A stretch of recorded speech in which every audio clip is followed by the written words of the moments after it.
کیا جمعرات کو مغرب کے بعد سورہ کہف پڑھ سکتے ہیں؟ جی پڑھ سکتے ہیں۔ سورہ کہف کے بارے میں جو روایات ہیں وہ جمعے کے دن بھی ہیں، جمعے کی رات کو بھی آتا ہے، تو کوئی کسی بھی ٹائم پہ آپ پڑھ لیں تو انشاءاللہ فضیلت حاصل۔ یا ایہا الذین آمنوا کتب علیکم الصیام کما کتب علی الذین من قبلکم لعلکم تتقون۔ اے ایمان والو، تم پر روزے فرض کیے گئے جیسا کہ تم سے پہلی امتوں پر فرض کیے گئے تھے تاکہ تمہارے اندر تقوی پیدا ہو جائے۔ یہ آیت نازل ہوئی اور صحابہ کرام نے رمضان کے روزے رکھنا شروع کیے۔ اس کے بعد جہاں جہاں مسلمان دنیا میں جاتے گئے، نمازوں کے ساتھ ساتھ رمضان کے روزے بھی اپنے ساتھ لیتے گئے۔ اس روزے میں جسمانی حکمتیں بھی اللہ نے رکھیں اور روحانی حکمتیں بھی اللہ تعالیٰ نے رکھیں۔ جسمانی حکمتیں، یہ جسم کی زکوٰۃ ہے، آپ کو اللہ تعالیٰ روزوں کی برکت سے صحت عطا کرتے ہیں، بہت ساری بیماریوں سے نجات مل جاتی ہے۔ اور روحانی برکتیں کیا ہیں؟ انسان کے لیے دنیا میں سب سے مرغوب چیز خوراک ہے۔ خواہشات کی دو قسمیں ہوتی ہیں، ایک خواہشات وہ ہوتی ہیں جن کا آپ کی باڈی سے تعلق ہے، جو باڈی کی نیڈ ہیں۔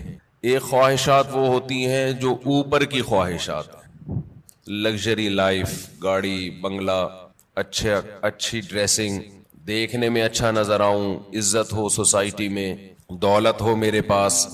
یہ جو پہلی قسم کی خواہشات ہیں نا، جو آپ کی باڈی کی نیڈ ہے، یہ بہت ڈینجرس ہوتی ہیں۔ یہ تین قسم کی خواہشات ہیں، ایک کھانے کی خواہش، پینے کی خواہش، اور ایک جنسی خواہش جسے کہا جاتا ہے، مرد اور عورت کی ایک دوسرے کی طرف اٹریکشن۔ یہ تینوں قسم کی خواہشات ہماری باڈی کی ریکوائرمنٹ ہے، یہ جسم کی چاہت ہوتی ہے۔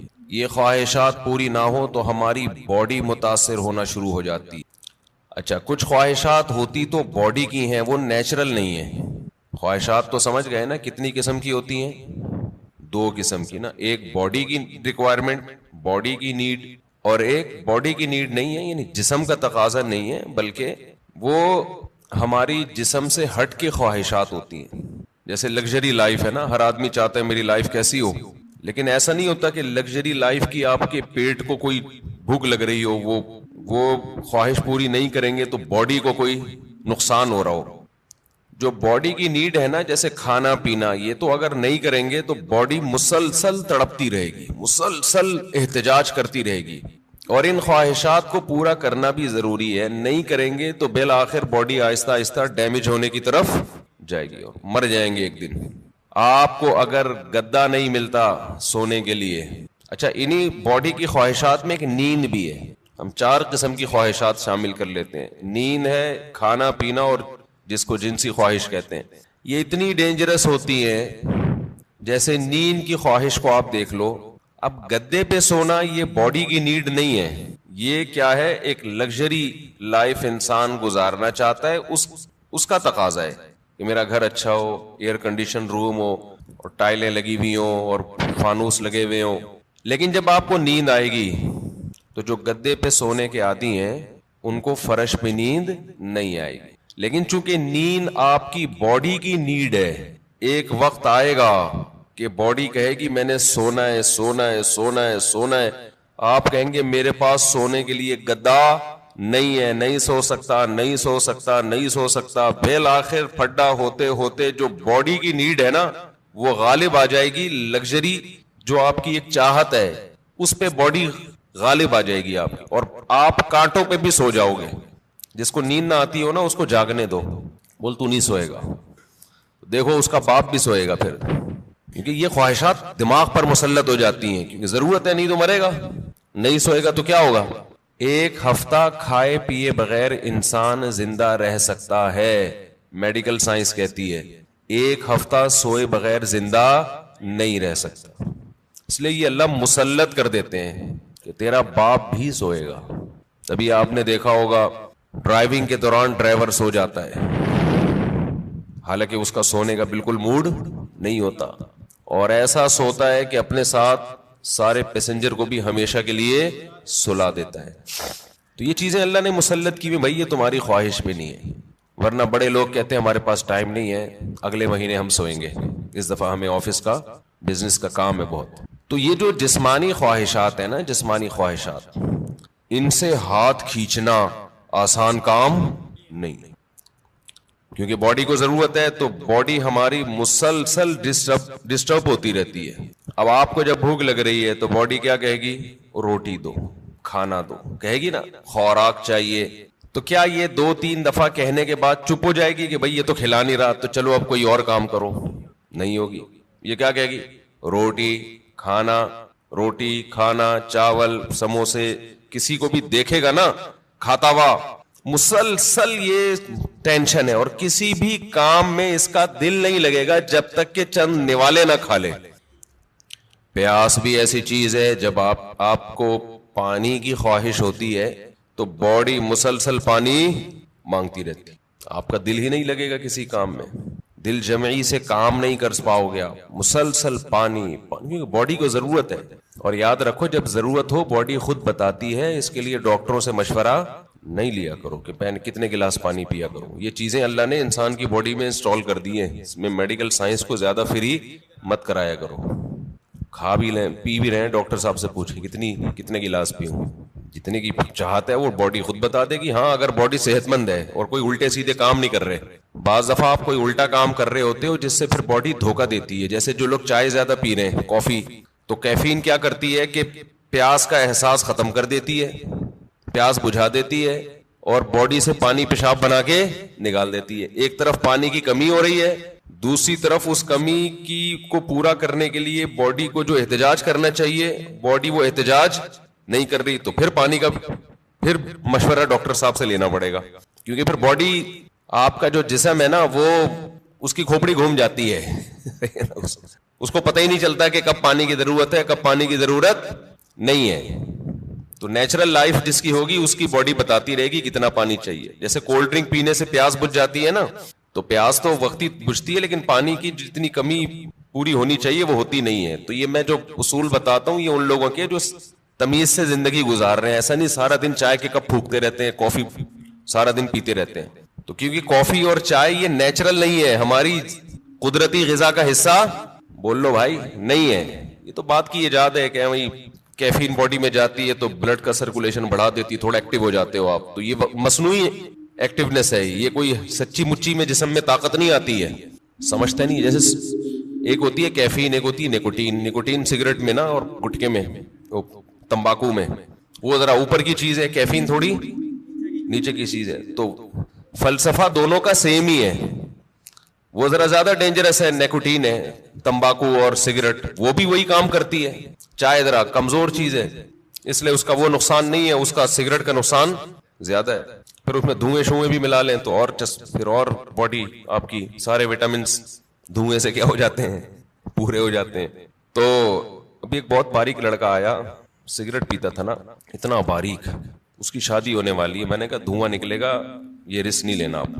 ایک تو آپ اپنی صحت دیکھو اور سگریٹ کے کس طرح سے پھونک رہے ہو, تو جو اندر جا رہا ہے جو ان پٹ ہوتا ہے آؤٹ پٹ وہی ہوتا ہے نا تو یہ جو ہے نا, یہ جو باڈی کی ریکوائرمنٹ نشہ ہے, نشہ یہ بن جاتا ہے, یہ اللہ نے بنایا نہیں ہے, یہ اس سے بھی زیادہ خطرناک ہے روٹی پانی سے. یعنی اس کو برداشت کرنا بہت ہی مشکل ہے. اللہ میاں نے تو آپ کو وہ چیزوں کی چاہتیں رکھی تھیں جو جس کی آپ کی باڈی کو ضرورت ہے. روٹی کی ضرورت رکھی, پانی کی چاہت رکھی اللہ تعالیٰ نے, اور جو اللہ نے خواہشات رکھی ہیں جو نیچرل ہیں. ہم نے کیا کیا, سگریٹ پی پی کے, دن میں 5-5 6-6 کپ کافیوں کے پی پی کے, اور پان گٹکے کھا کھا کے ہم نے اس سیٹنگ کو کیا کر دیا, خراب. اب آپ گٹکے اور پان والوں کو دیکھ لو, سگریٹ والوں کو دیکھ لو, افطاری میں لوگ کھجوروں کی طرف لپکتے ہیں, وہ کہاں لپکتے ہیں, سگریٹ کی طرف. وہ تو کھجور ایک سنت پوری کرنے کے لیے کھا لیتے ہیں, اس کے بعد پھر سٹے لگا رہے ہوتے ہیں بیٹھ. کتنی بڑی نحوست ہے یار, ہے یا نہیں ہے؟ کیسا اپنے ہاتھوں سے اپنے آپ کو برباد کر رہے ہو. اللہ کا کتنا بڑا فضل ہے, ہمارے ماں باپ نے ہمیں سگریٹ پان گٹکے سے ہمیشہ بچایا. ہمارے ماں باپ کا بہت بڑا احسان ہے, اللہ ان کی قبروں کو نور سے بھر دے, ان کی پر اللہ بہت رحمت نازل کرے. بڑا کردار ہوتا ہے والدین کا اس میں. بالکل بچوں کو قریب نہ جانے دو. ہم تو ایک دفعہ, مجھے یاد ہے میں نے ایک دفعہ سگریٹ پی تھی چھپ کے, وہ بھی ایسے کہ ہمارے ایک رشتے کے تایا لگتے تھے, وہ پیتے تھے, رشتے کے تایا, دور کے تایا. انہوں نے پھینکی تو ہمیں شوق تھا تھوڑی تحقیقات کا کہ یار یہ کیا ہے, اس میں اتنا شوق سے یہ صبح شام سٹے لگاتے ہیں. تو انہوں نے پھینکی تو میں نے اٹھا لی, تو اٹھا کے میں نے کہا ذرا چک کے دیکھو نا, تو ایک کش لگایا ہے, وہ اتنی کھانسی ہوئی ہے کہ اللہ کا بڑا فضل اور شکر ہے دیکھا نہیں کسی نے, ورنہ طبیعت سے کٹتے. طبیعت سے کیا ہوتا, کوئی گھر میں دیکھ لیتا تو کٹ جاتے طبیعت سے. تو جو بات ہے میں اس کی طرف آتا ہوں. تو جو سگریٹ ہے اور یہ سب چیزیں تو انسان خود عادی بنا لیتا ہے نا. تو یہ میرا آج کا ٹاپک نہیں ہے, یہ تو اپنے ہاتھوں اپنے آپ کو آپ جہنم کی آگ میں ڈال رہے ہو, ایک عذاب میں ڈال دیا آپ نے اپنے آپ. اچھا ایک بات خوب سمجھ لو, بات چل نکلی ہے, یہ جو سگریٹ والے, گٹکے والے اور بہت زیادہ جو کافی پیتے ہیں, چائے پیتے ہیں, بہت زیادہ کیفین کی لت پڑ گئی ہے ان کو, یہ لوگ اکثر ایک بات یہ کہتے ہیں کہ اس سے ذہن فریش ہو جاتا ہے. یہ خوب سمجھ لو, کوئی بھی نشے کی چیز, نشے سے میری مراد یہ نہیں ہے جو شراب کا نشہ ہوتا ہے, نشے سے مراد جس کی بھی لت پڑ جائے. تو جو کیفین ہے, کافی, جو نیکوٹین ہے, ان میں یہ ذہن میں رکھو کہ جتنی کوانٹٹی آپ لے رہے ہو نا فریش ہونے کے لیے, تھوڑے دن میں اس کے عادی ہو جاتے ہو, سمجھتے ہو, پھر آپ کو اس کی مقدار بڑھانی پڑتی ہے. جبکہ روٹی اور پانی میں ایسا نہیں ہے. جتنی روٹی سے پیٹ بھر رہا ہے نا, اگر خام خام میں زبردستی زیادہ ٹھوس کی عادت نہیں بناؤ گے تو مزید کی عادت نہیں پڑتی, بلکہ کم کی عادت پہ لاؤ گے تو کم, زیادہ پہ لاؤ گے تو زیادہ. جبکہ یہ جتنی چیزیں جو نیچرل نہیں ہے, جو ہماری باڈی کی نیڈ نہیں ہے, ان کو جب آپ لوگے تو جتنے کپ میں آج فریش ہو رہے ہو نا, کل اس سے تعداد بڑھانی پڑے گی. شرابی کو دیکھ لو نا, شروع میں ایک گھونٹ میں بہک جاتا ہے اور بڑا مزہ آتا ہے اس کو, اس کے بعد پورے کریٹ کے کریٹ پی جاتا ہے, لیکن اس کو وہ نشہ نہیں آتا جو پہلے دن ایک گھونٹ میں آیا تھا اس کو. تو یہ خود ایک عذاب ہے کہ آپ سمجھ رہے ہو فریش ہو رہا ہوں, بھائی آپ فریش نہیں ہو رہے, اس سے آپ کا دماغ تازہ نہیں ہو رہا, دماغ کو اس کی عادت پڑ رہی ہے, اب اس کو مزید چاہیے. تو بالآخر ایک نہ ایک وقت جا کے بریک لگانی پڑتی ہے آپ کو. تو پہلے ہی نہیں لگا لو, اچھا ہے, کیا خیال ہے, شروع میں ہی چھوڑ دو ان چیزوں کو یار.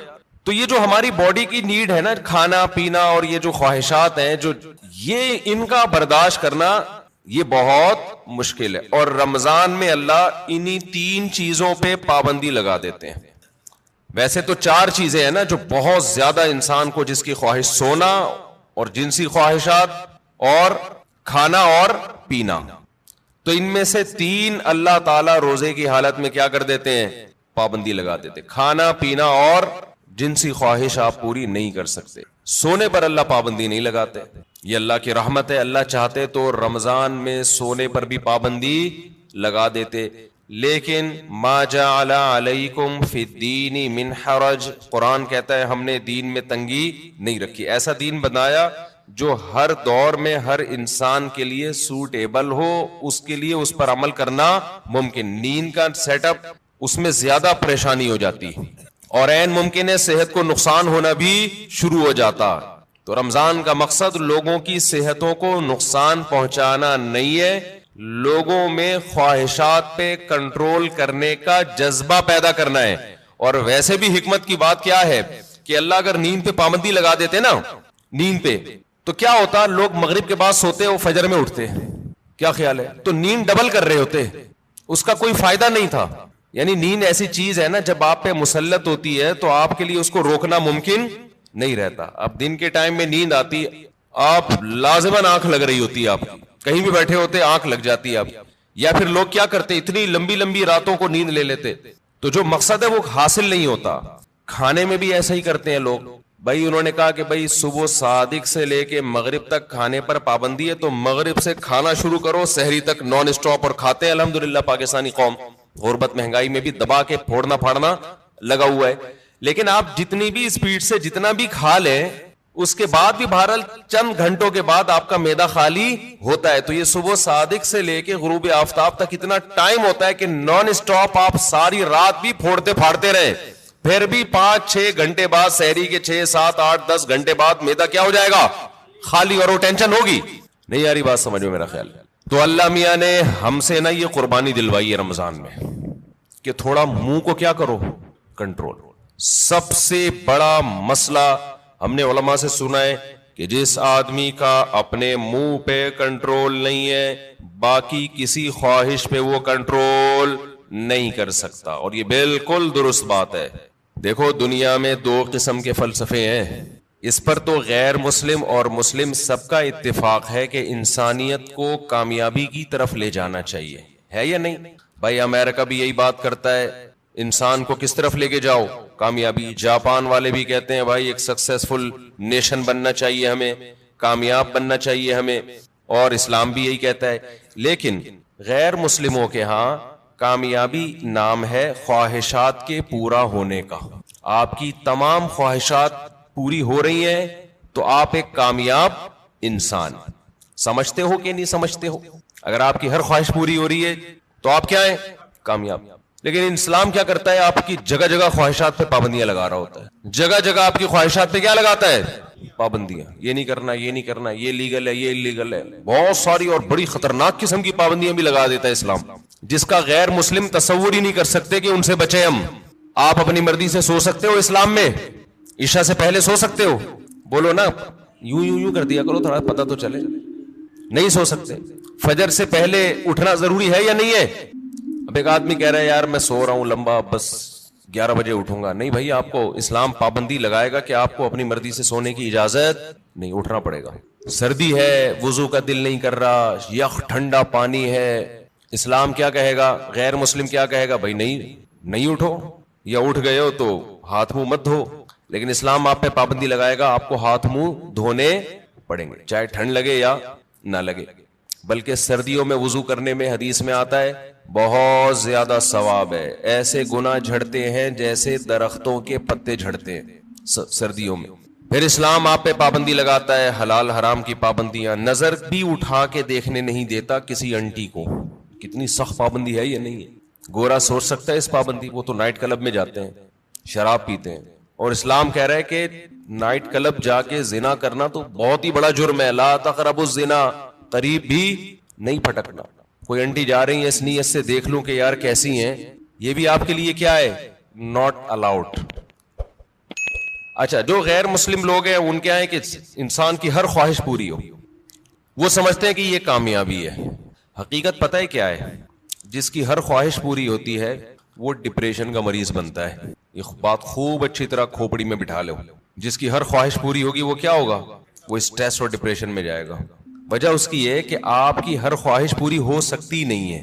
اگر ہو رہی ہے نا تو اس کا نتیجہ نکلے گا کہ آپ میں خواہشات پہ کنٹرول کرنے کی طاقت ختم۔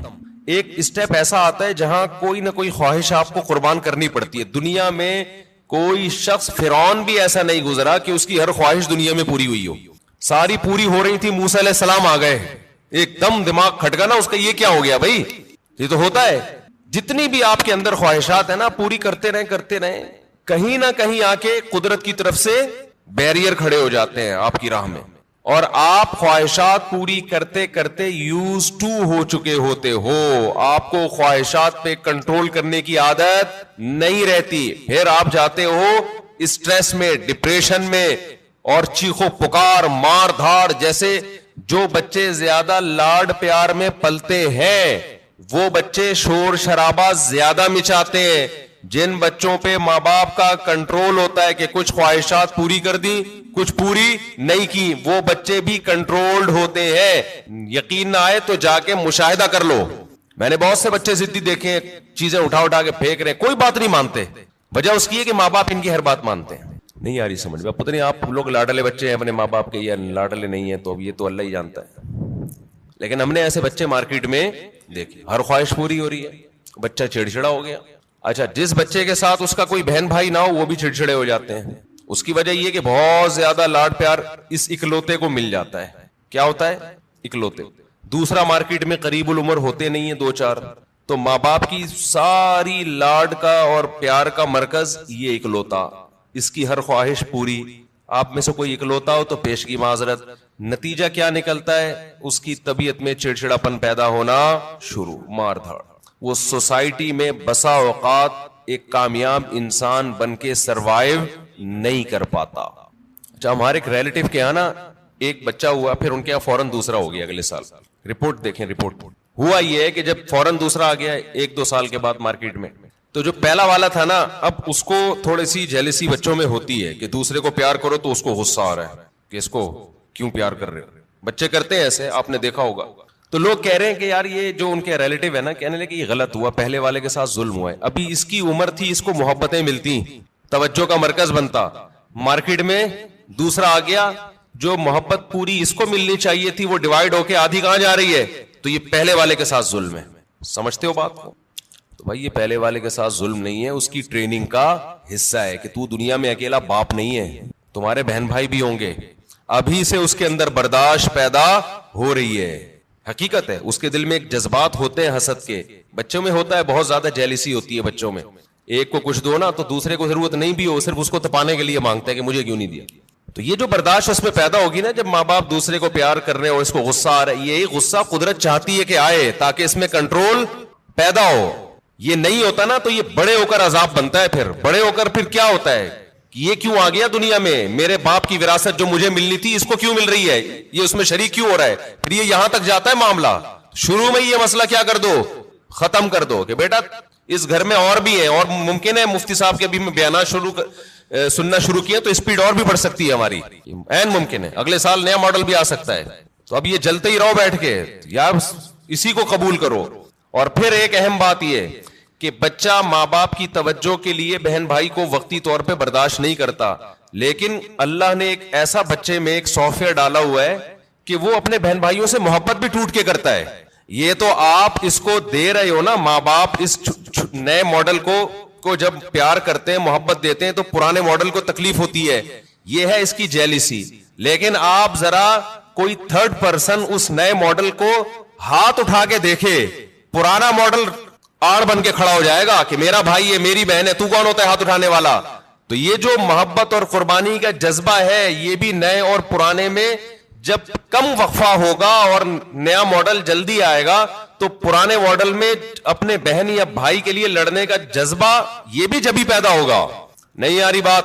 اور یہ تھوڑا سا نئے اور پرانے کو بڑا ہونے دو, پھر ان کے آپس میں کھیل کود دیکھو, محبتیں دیکھو کیسی ہوں گی. تو یہ جو فضول قسم کے لبرل لوگوں کی فضول باتیں ہیں نا کہ ابھی تو پرانے والے کو ٹائم زیادہ چاہیے تھا, ایکچولی نیا والا آ گیا مارکیٹ میں, تو ایکچولی یہ ٹوپی ڈرامے یہ کسی اور کو گنتیاں سکھانا جا کے ساری نیچرل لائف کا بیڑا غرق کر دیا. بچے کو اپنے جیسا بچہ چاہیے بھائی, کھیلنے کودنے کے لیے. اس کو ماں باپ سے زیادہ ضرورت بہن بھائیوں کی ہے. ماں باپ تو صرف کیئر کرتے ہیں کہ کیا کر رہا ہے, خراب تو نہیں ہو رہا, سٹے تو نہیں لگا رہا, ایسا تو نہیں تایا نے سگریٹ پھینکی اٹھا کے پی رہا ہے. ماں باپ کا کام صرف یہ نگرانی کرنا ہے. باقی تو اس کو جو اس کی جو انٹرٹینمنٹ والی لائف ہے, جو اس کو انٹرٹین کرے گی, وہ تو بہن بھائی کریں گے. خوش رہے گا, کھیلے گا, کودے گا, انہیں کے سے سیکھے گا, مارے گا, روئے گا, پٹے گا بھی, پیٹے گا بھی. یہی تو لائف ہے اس کی. ہر خواہش پوری ہونے سے انسان بنتا نہیں ہے بلکہ بگڑتا ہے. بچوں کی سیلف ریسپیکٹ, ہم بھی اس کے قائل نہیں ہے کہ بچوں کو مارا پیٹا جائے, ماں باپ بگاڑ دیتے ہیں مار پیٹ کے. لیکن یہ جو سیلف ریسپیکٹ, اور یہ ابھی اس کو بڑا ہونے دو میرے بھائی, ابھی چھوٹا ہے, ابھی اس کو تربیت کی ضرورت زیادہ ہے. اس کو بدتمیزی مت کرنے دو بڑوں کے ساتھ. اس کو بتاؤ تم چھوٹے ہو ابھی بیٹا, تم ہمارے باپ ہم ہی ہیں, محبت ملے گی آپ کو, لیکن ہمارے باپ بننے کی کوشش مت کر. جو گھر میں پکے گا تیرا باپ بھی وہی. وہ میرا بیان مشہور ہوا تھا نا, پاٹھا کھا لو پاٹھا. بچوں سے مائیں پوچھتی ہے نا, بیٹا پاٹھا کھا لو, نہیں پاٹھا نہیں کھاؤں گا. اچھا چلو ڈبل روٹی کھا لو, نہیں ڈبل روٹی نہیں کھاؤں گا. اچھا چلو اس پہ یہ جیم لگا دوں, نہیں جیم کیوں لگایا. یہ وہ پورا بڑا زبردست میم چلی تھی وہ. تو وہ اس کی اماں آخر میں اس کو جب سمجھایا جائے, ایک تھپڑ لگا, کھا لے گا جو تو کھلائے گی وہی کھائے گا. کہتی نہیں بچوں کو موٹیویٹ کرو. اس میں نے کہا تھا موٹی تو اپنا تو ویٹ کر, پہلے تجھے خود اپنے منہ پہ کنٹرول نہیں ہے تو بچے کو کہاں سے تو کنٹرول سکھائے. ہماری والدہ تو ہمیں بتاتی تھی یہ کھا لو, اور چمٹا گرم گرم ہوتا تھا. بعض دفعہ مجھے بچپن سے شوق تھا مرغوب غذائیں کھانے کا. آلو کی بھجیا پکی ہوئی ہوتی تھی بعض دفعہ گھر میں, اور مولی کی پتہ نہیں پتے بعض دفعہ ہماری اماں کو بڑا شوق تھا. ہمیں نوالا حلق سے ہی نہیں اترتا تھا, ہمیں نہیں یاد پڑتا. ہماری اماں نے کہا چل تمہارے لیے میں یہ کر لیتی ہوں, یہ کھانا پڑے گا آپ کو, گھر میں کیا ہے یہی پک. تو اب ہم نہیں غصہ کر سکتے تھے. ہماری اماں چمٹا دکھاتی تھی, چمٹا یہ لگے گا, لگاتی نہیں تھی لیکن ڈراتی تھی. اور جب ہم دیکھتے تھے کہ ہمارے والد صاحب بھی وہی کھا رہے ہیں, ہم سوچتے تھے ہمارا باپ بھی یہ کھا رہا ہے تو تیرے باپ کو بھی یہ کھانا پڑے گا.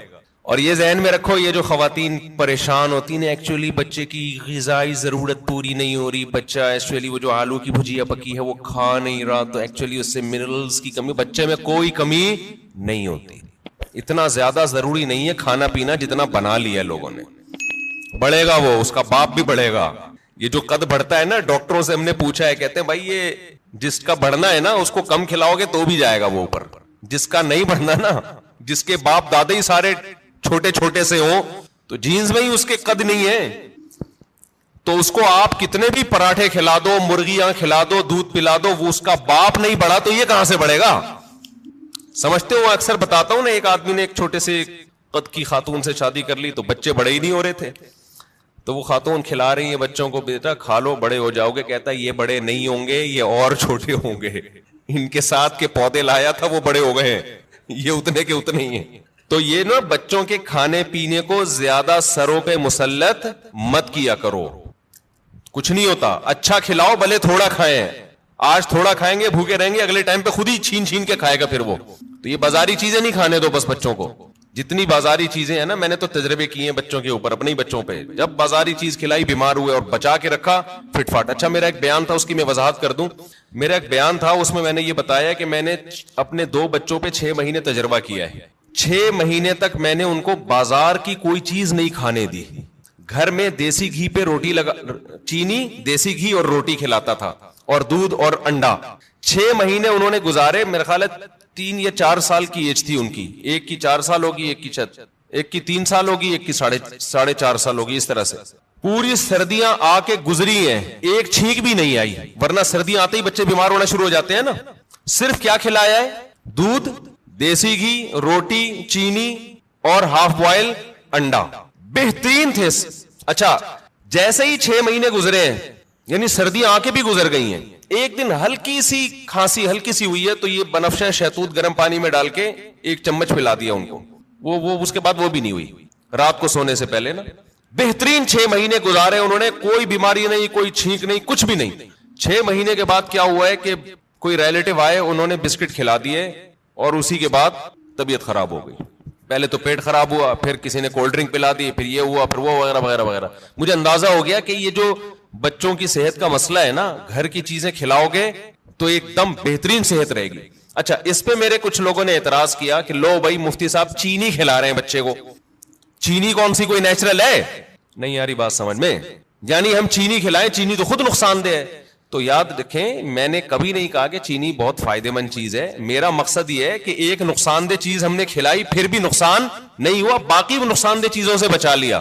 ورنہ بہتر تو یہ کہ چینی نہ کھلائیں آپ. چینی کون سی کوئی آب زمزم تو دھلی ہوئی مخلوق ہے؟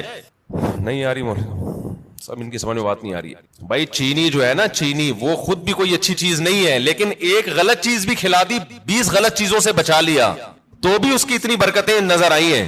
تو اگر آپ اس سے بھی بچا لیں تو نور اللہ نارو, شہد کھلا دیں, گڑ کھلا دیں.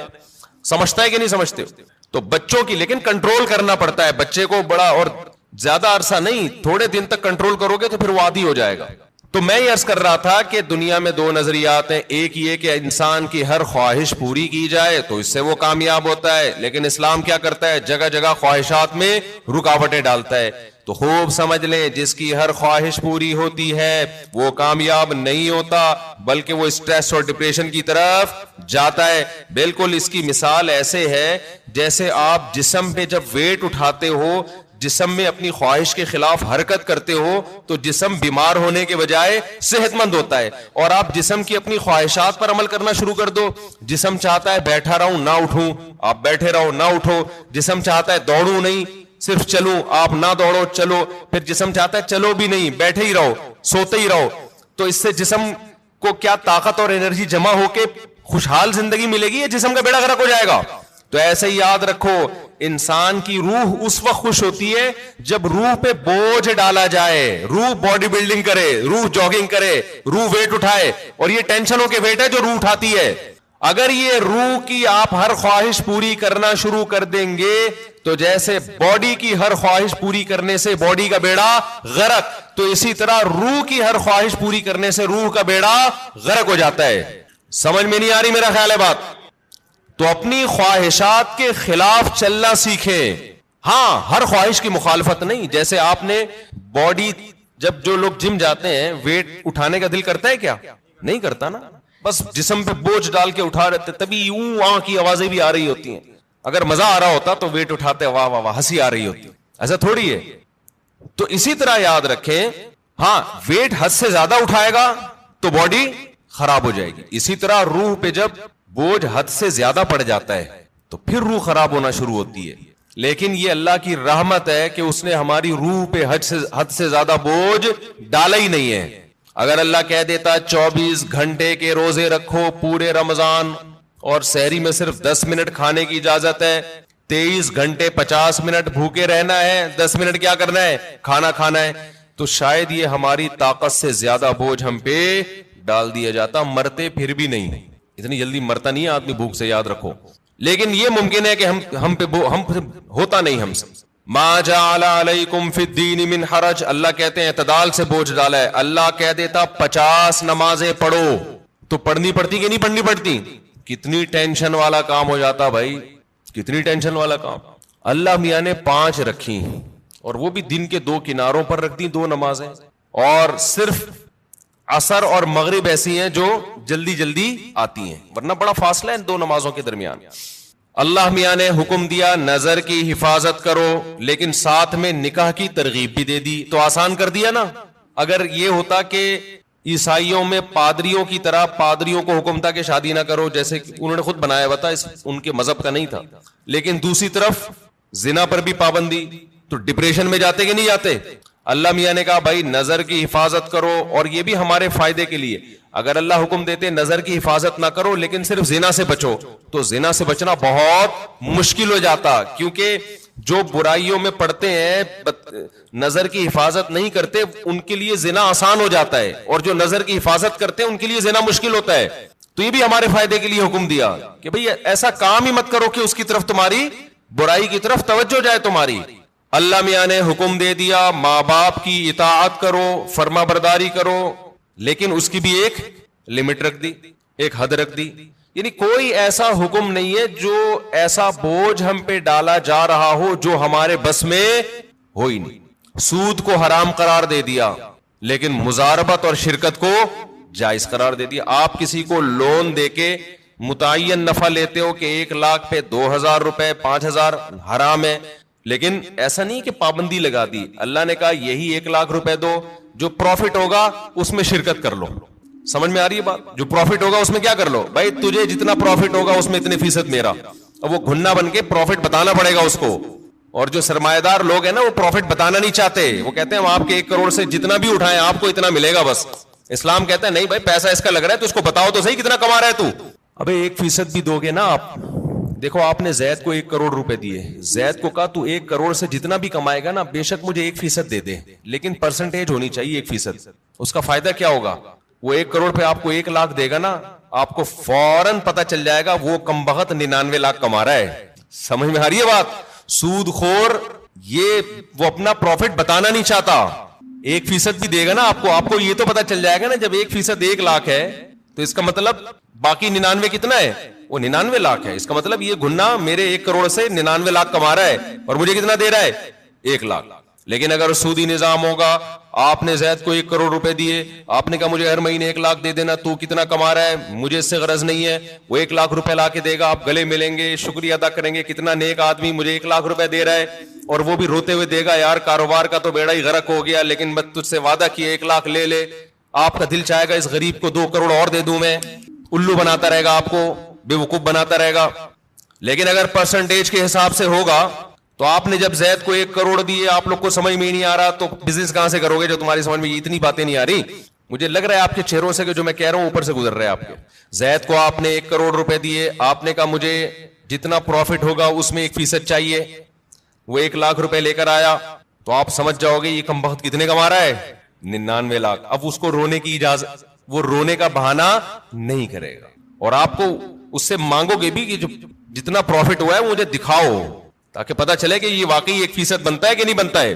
تو اللہ میاں نے سود پہ پابندی لگائی, مگر تجارت کو اللہ نے حلال قرار دیا. اگر اللہ سود پہ بھی پابندی لگا دیتا, مزاربت پہ بھی, شرکت پہ بھی, تو پھر ہم حرج میں پڑ جاتے, ہم تنگی میں پڑ جاتے, ہمارے لیے کاروبار کے راستے بند ہو جاتے. لیکن اللہ نے ہمارے لیے دین میں تنگی نہیں رکھی بلکہ آسانی رکھی ہے. سمجھتے ہو کہ نہیں سمجھتے ہو؟ تو اسی طرح اللہ میاں نے لیکن بوجھ ڈالا ہے ہمارے اوپر. یہ نہیں کہا کہ بالکل فری سٹائل کی زندگی گزارو گے, کوئی ٹینشن ہی نہیں ہوگی. یہ کامیابی نہیں ہے, ٹینشنیں اٹھانی پڑیں گی. بہت ساری ٹینشنیں لگا دی اللہ میاں. اور اس ٹینشن سے فائدہ کیا ہوتا ہے کہ ہماری روح وزن اٹھاتی ہے، جس سے روح ٹینشن سے بچتی ہے، روح صحت مند ہوتی ہے، اور روح ڈپریشن اور اسٹریس کی طرف جانے سے بچ جاتی ہے. تبھی آپ کو مسلمانوں میں خودکشی کا ریشو دوسری قوموں کی نسبت کم نظر آئے گا. مسلمانوں میں ڈپریشن کے مریض دوسری قوموں کی نسبت کم نظر آئیں گے، حالانکہ ڈپریشن والے کام مسلمانوں میں بہت زیادہ ہیں. مسلمان غیر مسلم ایک ڈپریشن پالنے کے لیے تیار نہیں، مسلمان 4 ڈپریشن کی بات کرتے ہیں. آئی بات سمجھ میں؟ ہم مسقط میں تھے تو ہمارے بہت سے علماء اپنی اپنی فیملیوں کے ساتھ آئے تھے، بیگمات کے ساتھ آئے تھے. تو ایک مولانا صاحب نئے نئے پہنچے تو وہ میزبان نے ان سے پوچھا مجبوری ساتھ میں ہے یا بغیر مجبوری کے آئے ہیں؟ میں نے کہا یہ کیا کہہ رہے ہیں؟ پھر پتہ چلا بیگم کو پیار سے کیا کہتے ہیں، یہ مجبوری. تو بڑا زبردست لفظ تھا ان کا، کیونکہ جب مجبوری ساتھ میں ہوتی ہے تو پھر گھر سے زیادہ دیر باہر نہیں رہ سکتے، آپ بتانا پڑتا ہے. جو بغیر مجبوری کے آیا وہ تو جہاں مرضی جائے. جب مجبوری کے ساتھ آئے ہیں تو بیگم پوچھے گی، مجبوری پوچھے گی بھائی اتنی دیر سے کیوں آ رہے ہو، آپ کہاں گئے ہوئے تھے؟ مفتی صاحب کے ساتھ. اچھا جو لوگ اپنی مجبوریوں کے ساتھ آئے تھے نا، ان سب کی مجبوریوں کو یہ بڑی فکر تھی کہ ہمارا میاں، ہمارے جو میاں ہیں مفتی طارق مسعود کے ساتھ تو نہیں بیٹھے ہوئے گئے. سب کو یہ ایسا لو یہ 2-4 مجبوریاں اور پال لیں ہمارا شوہر، ان کو یہ سب کو ڈرتا. تو مسلمان کے پاس ٹینشن کے مواقع بہت ہیں، پھر بھی ٹینشن نہیں لیتا.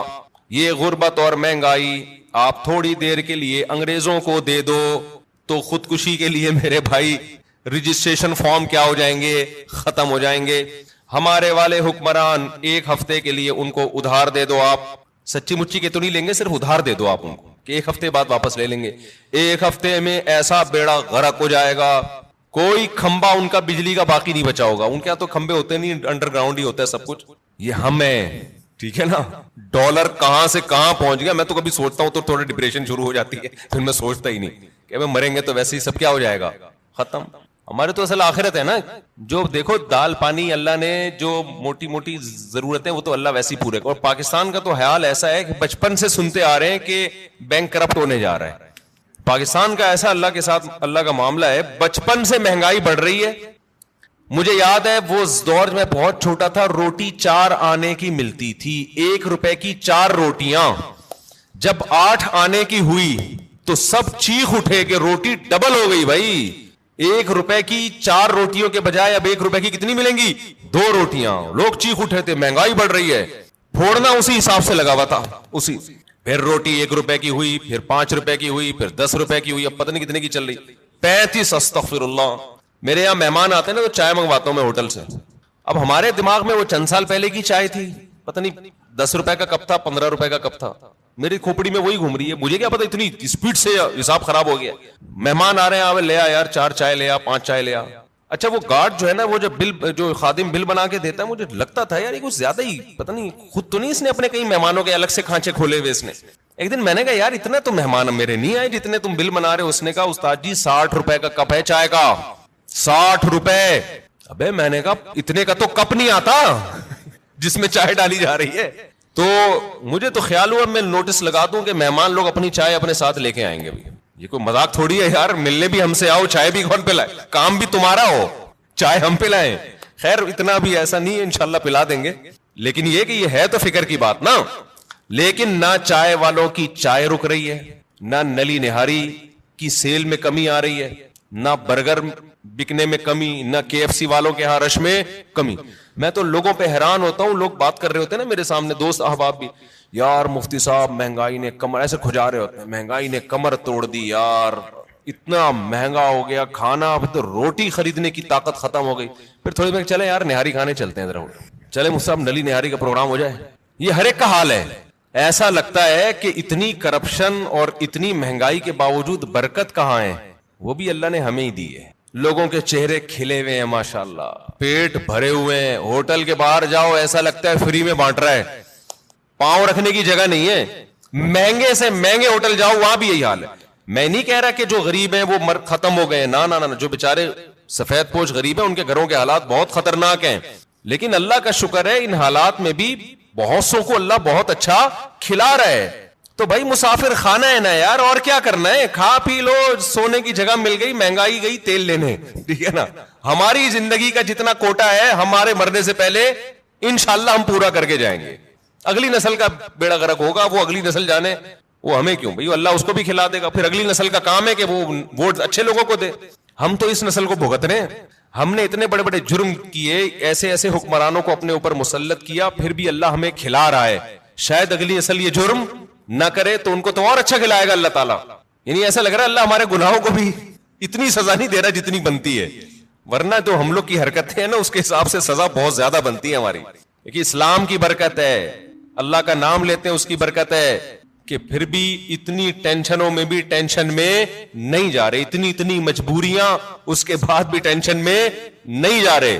اور یہاں سوسائٹی پہ, ریاست پہ بوجھ نہیں ہوتا عوام کا, بوجھ ہوتا ہے گھر کے سربراہ پہ. یورپ امریکہ میں آپ کی بیگم کو کھلانا اسٹیٹ کی ذمہ داری ہے, آپ کی ذمہ داری نہیں ہے. آپ کے بچوں کو کھلانا اسٹیٹ کی ذمہ داری ہے, آپ کی ذمہ داری نہیں ہے. حتیٰ کہ آپ کے پاس پیسے نہیں ہے تو بھی اسٹیٹ کی ذمہ داری ہے آپ کو کھلانا. یہاں ساری ذمہ داریاں اسلام نے مرد کے کندھوں پہ ڈالی ہیں. بیگم کو کھلانا, ماں باپ کو کھلانا, اولاد کو کھلانا. اس کے باوجود بھی یہ بیچارہ ڈپریشن میں نہیں جاتا, جانا چاہیے تھا, جا نہیں رہا. تو یہ کس کی برکت ہے بھائی؟ یہ دین کی برکت ہے, اللہ پہ اعتماد توکل ہے. تو اپنے اوپر بوجھ ڈالو گے تو اللہ خوشیاں دے گا. وہ بوجھ کیا ہے؟ نماز کا بوجھ ڈالو, رشتہ داروں کے حقوق ادا کرنے کا بوجھ ڈالو, ذمہ داری اٹھاؤ گھر کی, بھئی میری ذمہ ان کو کھلانا. غریبوں کا بوجھ ڈالو اپنے اوپر. غربا اور مساکین کا پیٹ بھرنا کس کی ذمہ داری ہے؟ میری. ہر آدمی کیا سوچے کس کی ذمہ داری ہے؟ میری ذمہ داری ہے. روح پہ جتنا بوجھ ڈالیں گے. روزہ رکھنا یہ کس کی ذمہ داری ہے؟ یہ میری, مجھے رکھنا پڑے گا. ہم بچپن میں دیکھتے تھے, تصور نہیں تھا روزہ چھوڑنے کا. اب لوگ کیا کر رہے ہیں؟ اللہ کی خاطر چند گھنٹے بھوک اور پیاس برداشت نہیں ہو رہی. تم یہ دیکھو حکم کس کا ہے. کتنے بڑے بادشاہ نے جو تمہیں پورے سال کھلاتا ہے. ہمارے لبرل لوگ نا اپنے آپ کو کافر پہ قیاس کرتے ہیں. یار انہوں نے مذہب سے بغاوت کر کے اتنی ترقی کر لی, تو ہمیں رمضان کے روزوں کی کیا ضرورت ہے؟